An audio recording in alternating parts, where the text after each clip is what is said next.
adik-adik, bismillahirrahmanirrahim. Assalamualaikum warahmatullahi wabarakatuh. Bertemu kembali kita dalam rancangan Kisah Nabi. Adik-adik, nak tahu tak kisah Nabi apa pada hari ini? Kalau nak tahu, kenalah tengok. Baiklah, sebelum itu, rancangan pada hari ini dibawa khas kepada adik-adik dengan jemputan yang istimewa. Kalau nak tahu siapa, jom. Hai, nama saya Cikgu Nabilah binti Cikgu Kamarudin. Nombor ID PTM 1907-07964 KBJ 1908 10146 daripada session 9 semester 6. Selamat berkenalan adik-adik. Adik-adik, nak tahu tak Nabi apa pada hari ini? Kalau nak tahu, jom kita dengar lagu.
Adik-adik, kisah pada hari ini adalah berkenaan dengan kisah Nabi yang ketiga di dalam 25 Rasul dan salah seorang Rasul Ulul Azmi.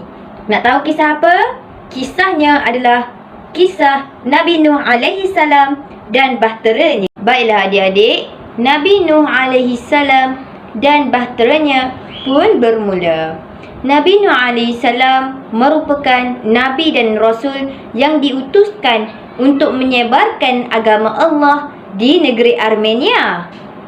Tahun berganti tahun, seruan Nabi kepada pengikutnya tidak diendahkan, malah dicerca dan dihina.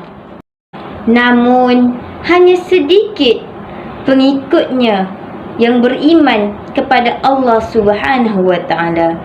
Nabi Nuh alaihi salam berduka lantas berdoa kepada Allah Subhanahu wa taala agar umatnya dikenakan balasan yang setimpal. Nabi Nuh alaihi salam telah berdoa kepada Allah, "Ya Tuhanku, tolonglah aku kerana mereka mendustakan aku."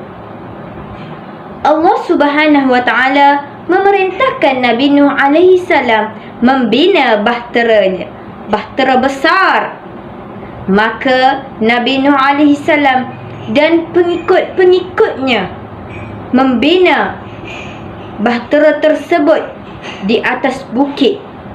Dengan Nabi Nuh alaihi salam membina kapal yang besar di atas bukit itu, Nabi Nuh alaihi salam pun digelar orang gila oleh umatnya. Kerana apa? Kerana umatnya berfikir, mana ada orang yang membina sebuah bahtera di atas bukit, sedangkan orang ramai membina bahtera di laut maupun di sungai.